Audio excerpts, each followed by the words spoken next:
having had ears, and having had a mouth to speak. Vedas-sarve aham eva Vedyo.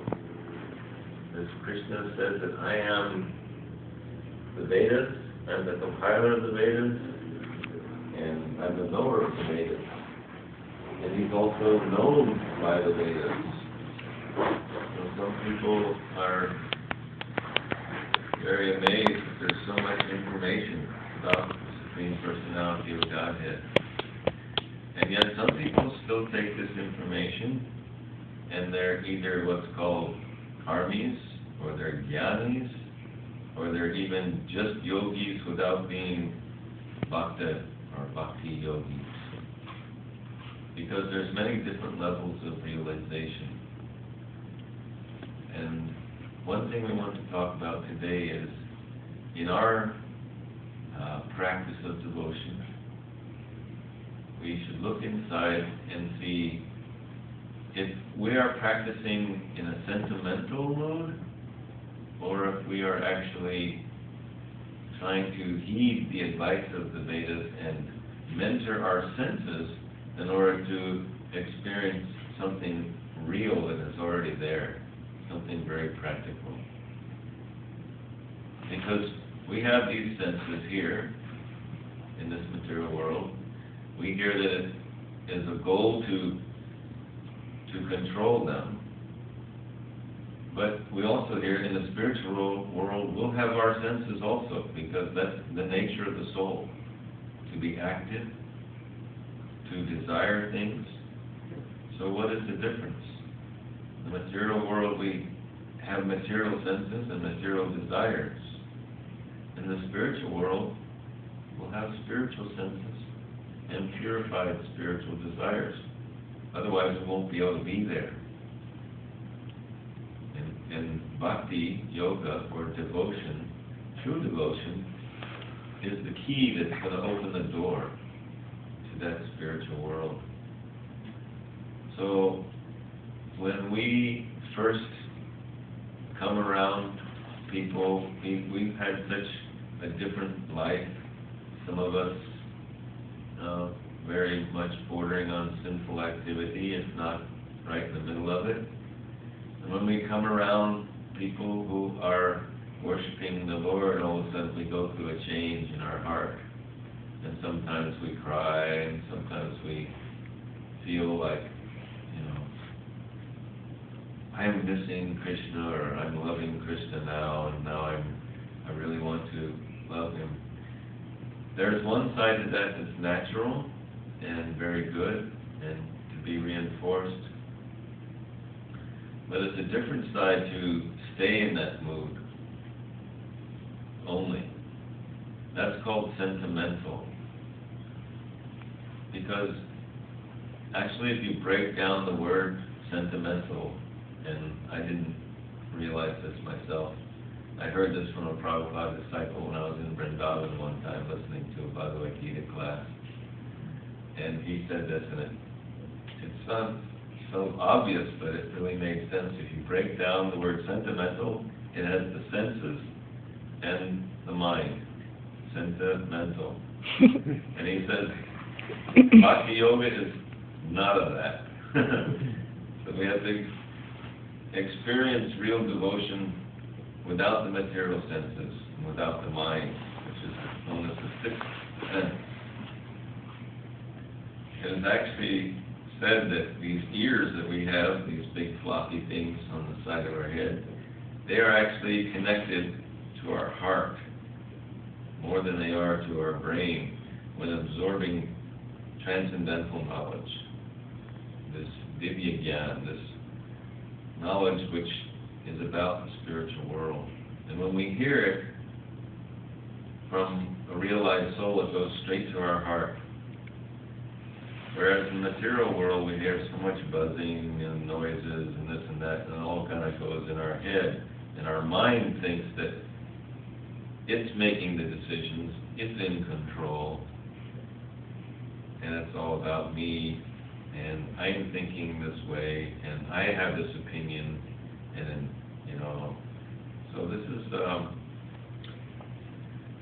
something that we must be able to get around. And Krishna talks a lot about the mind and the senses in Bhagavad Gita, and especially he talks about what to do with the mind. He says, Man mana bhava mad bhakto, mam yaji mam namaskuru. He says, put your mind on me. So that's the definition of Krishna consciousness. It's to take our senses and take our mind and put it on the Supreme Perfect Person. And to hear stories about Him, to hear stories about His activities with His devotees, and then automatically we will transcend our material condition and we'll be able to re-experience that spiritual reality. Because for so many people, they're so far removed from that reality, they think that this is the reality. When we know that in actuality, it's like when we go back to the spiritual world, it will be like us waking up from a dream. This will have been the dream. And we'll wake up again in the spiritual world and go, wow, what was that? And Krishna will be there and we'll go, oh, it doesn't matter. Now I'm back. You know, it will be something like that. The acharyas who go there, they say. Because this time element that we think so many millions of lifetimes have been here, it's just hardly even a split second in relative to the spiritual world, which is noted by its absence of time. It's eternal, sanatan. So it's very wonderful to realize that, first of all, God's a person, and second of all, as we were saying last night, I have a relationship with that wonderful person. So we're not alone. Sometimes people lose hope or they lose faith because in this material world it's very easy to think, you know, I'm alone. There's nothing really there. There's no one that really cares. And people get despondent. Prabhupada says that it's basically because of a poor fund of knowledge that people get in this condition. A poor fund of knowledge. So that's why Srila Prabhupada brought these treasures. He says, read about the spiritual world. Experience the spiritual world. Hear about the spiritual world. Fill your heart back up with the spiritual world. But he said it must happen in a particular way. Because how many of you have been in India and you've heard, what is that they call it, 8 or 9 days when they're chanting the Srimad Bhagavatam? Right. Saptam, something, right? And so anywhere you go, you can hear Bhagavat Dharma being just blasted on the speakers.